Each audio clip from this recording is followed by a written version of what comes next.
सदर ट्रंप से बातचीत की थी, जबकि पाकिस्तानी वजीर आजम शहबाज शरीफ ने आज ईरानी सदर से बातचीत की है। बरतानवी अखबार ने लिखा है कि पाकिस्तान खुद को ईरान के खिलाफ जंग के खात्मे के लिए एक मरकजी सालिस के तौर पर पेश कर रहा है और सीनियर पाकिस्तानी हुकाम ईरानी और Iran completely denied all of President Trump's claims and said there has been no contact with the US. By 8 a.m., S&P 500 had fallen 120 points, erasing $1 trillion in market cap. That's a 3 trillion swing market cap in 56 minutes just in the S&P. ये बात बताई है कि there is a possibility of Iran-America talks in Islamabad next week. That's a news. Iran-America talks in Islamabad. A person Ghalibaf, जो कि IRGC का political head है। मोहम्मद अली साहब, जिस तरह मजहर अब्बास साहब भी बात कर रहे हैं कि अब कोई मीडिएटर नहीं रहा, लेकिन आपको लगता है कि इस सब में चीन या रूस इस डील में कोई किरदार अदा कर सकते हैं या कर रहे होंगे? देखें, जो आलमी ताकतों के तसादुम की तारीख है उसमें अमेरिका का जो मौजूदा बात पे खुश है कि अगर पाकिस्तान जो है उसके अंदर ये डील हो जाए। जो इजरायली सिक्योरिटी एस्टैब्लिशमेंट है वो they can't pick India, they can't pick any other country, they are picking Pakistan. So Pakistan जो है it's getting relevant at the global stage. ये एक बहुत बड़ी, मैं आपको एक बात बता, ट्रंप ने सुबह जो बोंगी मारी उसके बाद ईरान ने जवाब दिया। सिर्फ 56 मिनट के अंदर 3 खरब डॉलर का ऊपर नीचे हुआ और उस दौरान लॉन्ग वालों ने अपने पैसे बनाए, शॉर्ट वालों ने अपने पैसे बनाए और जिसको भी अंदर की खबर थी और जिन भी दोस्तों को ट्रंप बता देता है। तो भैया, पाकिस्तान के प्रधानमंत्री और मार्शल के मुंह पर ईरान ने जबरदस्त तमाचा मारा है, जिससे पाकिस्तानी मीडिया में मातम छाया हुआ है। दरअसल कल पाकिस्तानी मीडिया ने एक फेक न्यूज चलाई कि पाकिस्तान ईरान और अमेरिका के बीच में सीज फायर करवा रहा है और इस्लामाबाद में इसकी मीटिंग होने वाली है। इसके ऊपर 12 घंटे में ईरान ने जवाब दिया कि ऐसी तो कोई मीटिंग नहीं होने वाली, ना ही हमने पाकिस्तान को इसमें इन्वॉल्व होने को कहा है। और इसी से अमेरिका और ईरान के मुज़ाकरात पाकिस्तान, तुर्की और मिस्र के सहूलतकारी में हुए। गैर मुल्की न्यूज़ एजेंसी रॉयटर्स ने अमेरिकी वेबसाइट एक्सियोस के रिपोर्टर बराक रवेद के हवाले से खबर देते हुए कहा है कि तीनों मुल्क अमेरिका और ईरान के दरमियान पैगामात का तबादला कर रहे हैं। बराक रवेद ने मजीद लिखा है कि इसराइली हुक्काम कह रहे हैं कि मुसालहत कराने वाले मुल्क चाहते हैं कि इस हफ्ते अमरीकी नायब सदर जेडी वेंस, नुमाइंदा खुसूसी स्टीव विटकॉफ और ट्रंप के दामाद जेरेड कुशनर की इस्लामाबाद में ईरानी स्पीकर क़ालिबाफ समेत ईरान साहब भी बात कर रहे हैं कि अब कोई मीडिएटर नहीं रहा, लेकिन आपको लगता है कि इस सब में चीन या रूस इस डील में कोई किरदार अदा कर सकते हैं या कर रहे होंगे? देखें, जो आलमी ताकतों के तसादुम की तारीख है उसमें अमेरिका का जो मौजूदा बिहेवियर है वो बिल्कुल समझ में आता है। वो इनसिक्योर हैं चीन के राइज से, रशिया के रिसर्जेंस से और नॉर्थ कोरिया और ईरान के स्ट्रेंथ से।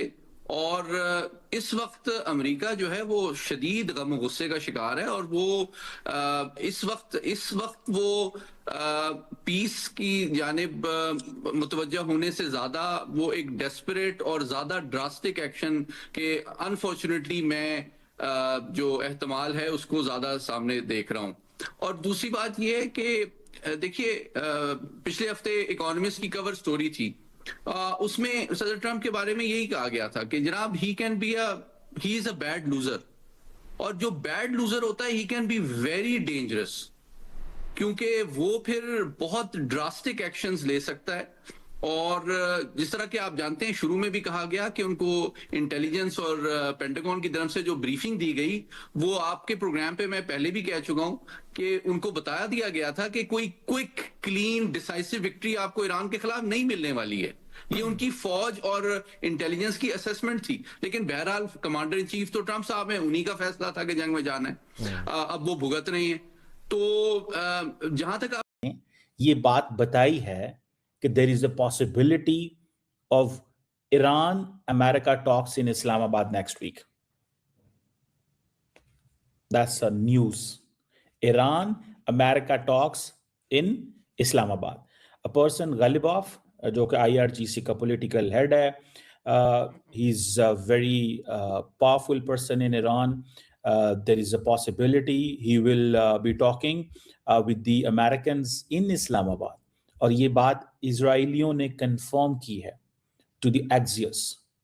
और if this happens, this is story of the year, story of the decade आप कह सकते हैं कि इतनी बड़ी डील अगर पाकिस्तान करवाने में कामयाब हो जाए, if Pakistan gets successful, कि ये डील हो जाए कि ईरान US टॉक्स इस्लामाबाद में हो अगले हफ्ते, तो it means that Pakistan's diplomatic cards are the best. So far Pakistan is playing a very very important game. बहुत ही इंपॉर्टेंट गेम जो है वो पाकिस्तान खेलेगा। ये मुझे जाती तौर पे लगता है कि ये बहुत बड़ा ब्रेक थ्रू होने जा रहा है। प्रेसिडेंट ट्रम्प जो है कि आसिम मुनीर जो है वो बन गया है ट्रम्प और ईरान के दरमियान जो मीडिएशन करवाने वाला, गो बिटवीन, ये बन गया है। और फिर दावा सामने आता है कि इतवार वाले दिन आसिम मुनीर की ट्रम्प से फोन पे बात हुई है। ये तो बहुत बढ़ गया। फिर थोड़ा सा खोज लगाया कि ये खबर करने वाला कौन है, इसका हदूद अरबा क्या है, ये इतनी तारीफें क्यों कर रहा है मीर जाफर की।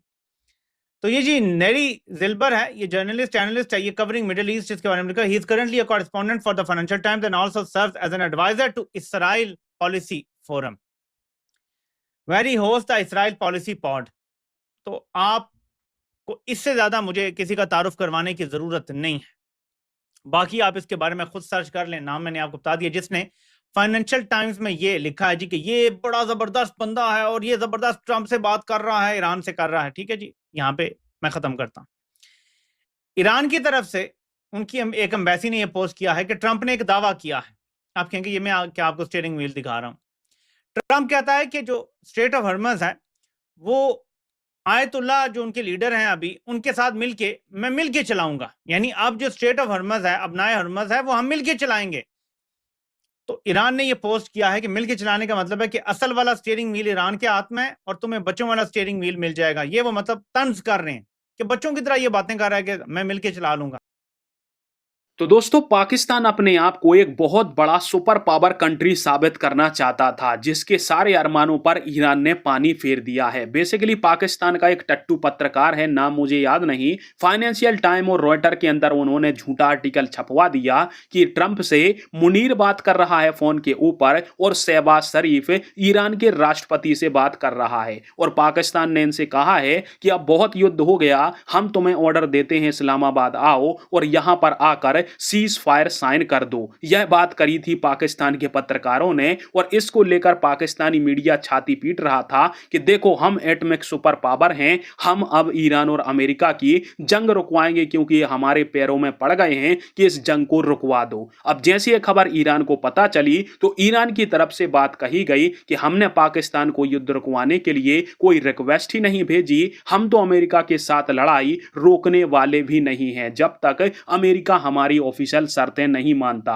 जी हां, यह बात कही है ईरान की तरफ से ऑफिशियली तौर पर, जिससे पाकिस्तान और मुनीर के मुंह पर तगड़ा तमाचा मारा है। ईरान ने यह भी बोला कि यह सारी झूठी खबरें हैं और यह अमेरिका के कहने पर पाकिस्तान द्वारा फैलाई जा रही हैं ताकि तेल की